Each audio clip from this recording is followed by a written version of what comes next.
오늘 주신 하나님의 말씀은 신약 성경 고린도전서 12장 11절에서 21절까지 저는 제 자신을 이해하고 보수 기독교인들을 이해하기 위해서 도대체 보수적인 사고의 근간에 어떤 생각이 자리 잡고 있는가를 곰곰하게 생각했습니다. 그리고 제가 내린 결론은 보수적인 사고의 근간에는 타락한 인간과 타락한 세상에 대한 깊은 불신이 자리 잡고 있다는 사실을 발견했습니다.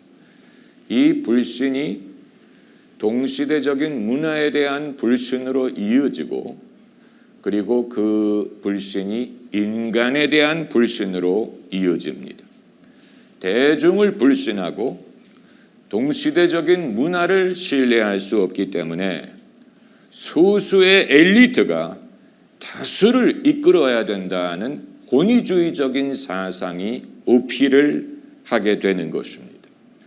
그리고 이 같은 권위주의 사상은 교회 내에서도 발견을 할 수 있습니다.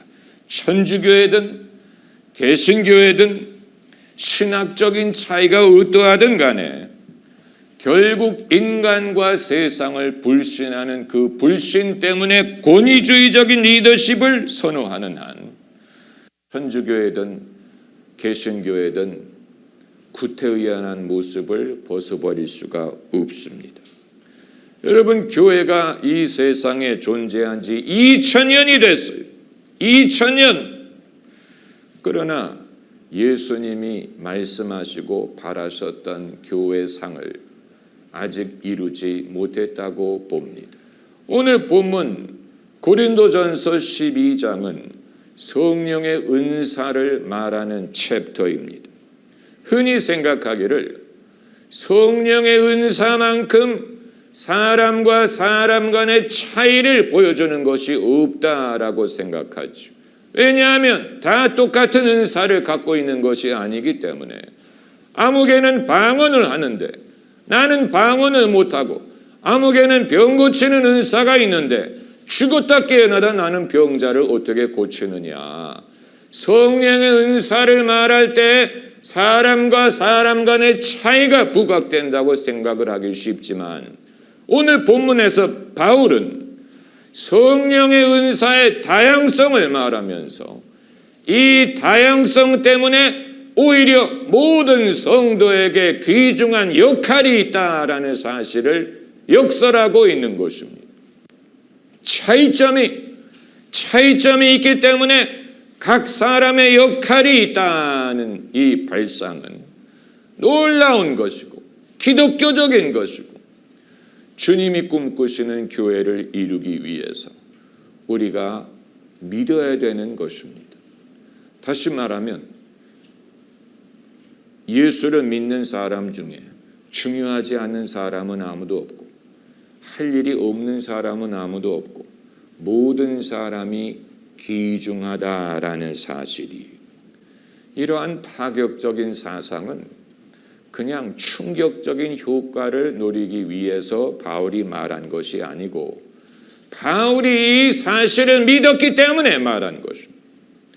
바울이 믿었기 때문에 이것을 말한 것이고 성도들이 믿게 하기 위하여 이것을 말한 것입니다. 그런데 문제는 2000년 교회사가 우리에게 보여주는 것은 성직자들도 이것을 믿지 않았고 성도들도 이것을 믿지 않더라 하는 것입니다. 성직자가 오늘 본문의 말씀을 믿지 않는다는 증거가 무엇이냐? 성직자라는 이름에서 드러납니다. 성직이란 말은 거룩한 직업이란 뜻인데 얼마나 사역을 독점한다고 생각하면 사역을 전담한다라는 뜻으로 성직자라고 불렀겠습니까? 이 같은 불신은 주저함, 두려움, 의심에서 비롯됩니다.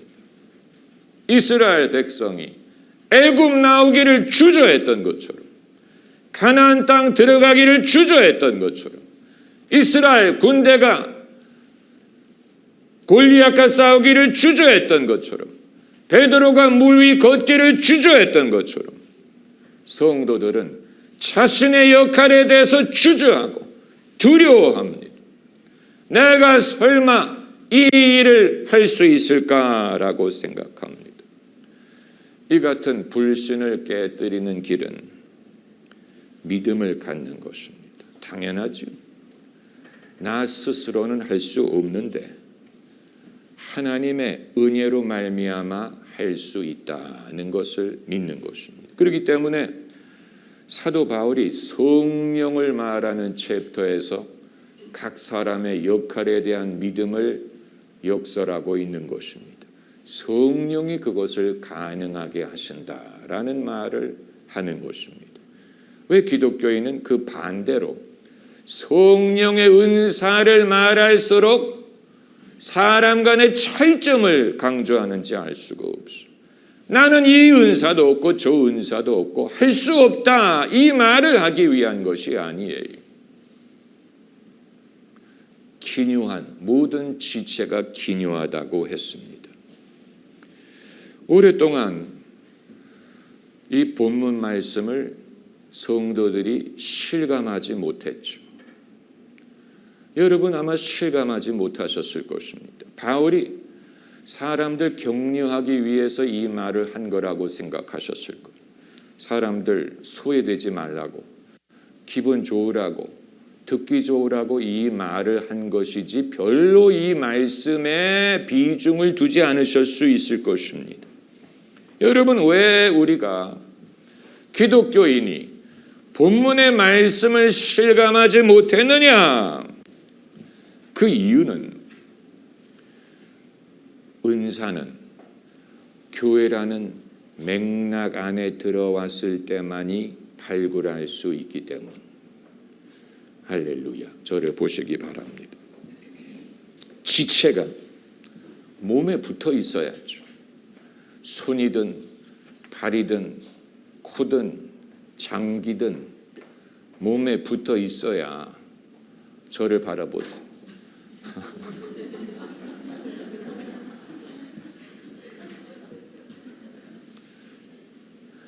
장기가 몸에 붙어 있어야 살아남죠. 장기 이식을 할 때 몸에 갖다 붙여야 그것이 역할을 합니다.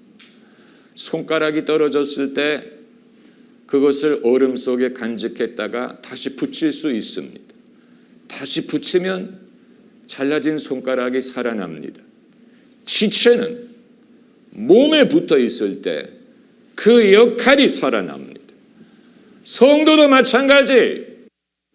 오늘 본문에서 바울은 몸이란 말을 쓰고 지체라는 말을 썼는데, 지체라 하면 성도 각 사람을 말하는 것이고 몸이라 하면 교회를 말하는 것입니다. 지체가 그 역할을 발견하고 개발할 수 있는 길은 교회에 붙어 있을 때 가능합니다. 교회라는 맥락 안에 있을 때 성도의 은사를 발견하게 되고 역할을 발견하게 되고 그것을 개발할 수가 있게 되고, 반대로 교회라는 맥락에서 멀어질수록 역할이든 은사든 이런 것이 희미하게 될 수밖에 없는 것입니다. 각 사람의 은사, 역할을 발굴하는 열쇠는 그러므로 교회라는 신앙의 공동체 맥락 안에 있는 것입니다. 이것을 떠나서 말할 수가 없습니다.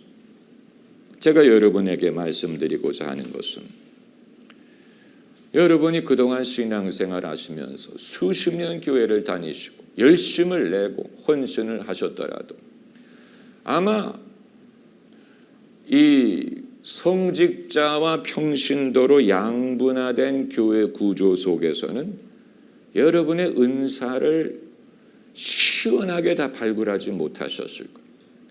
내가 과연 어떤 역할이 있나? 내가 교회에서 눈의 역할이나 귀의 역할이냐, 손의 역할이냐, 무릎의 역할이냐, 도대체 내 역할이 무엇인가를 시원하게 발굴하지 못한 분들이 대부분일 것이라고 생각을 합니다. 그건 여러분도 그것을 믿지 않았기 때문이고 목회자도 그것을 믿지 않았기 때문. 목회자가 바울처럼 이 사실을 믿어야 돼요. 미사력으로 믿으면 안 되고 실제로 이 원리를 믿어야 돼요. 각 사람이 귀중하다는 사실, 모든 사람이 귀중하다는 사실을 믿고 장려하고 그리고 자신의 역할을 발견하도록 도와주고 격려하고 그래서 그 사람이 자신의 역할을 개발해서 사용하고 즐거움을 느끼고 잘할 수 있다는 사실을 확신하고 그것이 남들에게 얼마나 축복이 되는지를 발견하고 그러면서 보람을 느끼고 신앙이 성장해야 되는데 그러기 위해서는 목사도 믿어야 되고 여러분도 그 사실을 믿어야 되고 그리고 그 기회를 허락을 해야 됩니다. 모두가 입이 될 수 없고 모두가 눈이 될 수 없습니다. 사람이 눈은 2개만 있어도 돼요. 귀도 2개만 있어도 돼요. 모든 사람이 다 입이 될 수 없어요.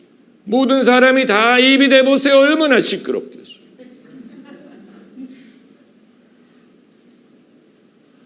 그러나 우리 모두에게는 역할이 있습니다. 이건 그냥 기분 좋으라고 말씀드리는 게 아니고 하나님이 하신 말씀. 이 성경 말씀에 18절에 하나님이 그 원하시는 대로 지체를 각각 몸에 두셨으니 하나님이 원하는 대로 하셨다라고 했습니다. 쓸데없는 지체는 없습니다. 할렐루야. 쓸모없는 성도는 없습니다. 다 귀중해. 약한 지체일수록 귀히 대우한다고 했습니다. 푸른 잔디 교회가 과거에 제가 다니던 교회와 다른 점이 있다면 그것은 바로 성도님들과 신앙의 공동체 거리를 줄임으로써 여러분의 역할과 은사를 발굴할 수 있도록 개발하고자 한다는 점일 것입니다. 아마도 주님이 꿈꾸시는 교회를 이루기 위해 필수적인 것이 바로 여기에 있다고 생각을 하고 이것은 주님의 은혜에 대한 깊은 믿음이 없이는 할 수 없는 일입니다. 내게 능력 주시는 자 안에서 내가 모든 것을 할 수 있기 때문. 할렐루야. 기도하십시다.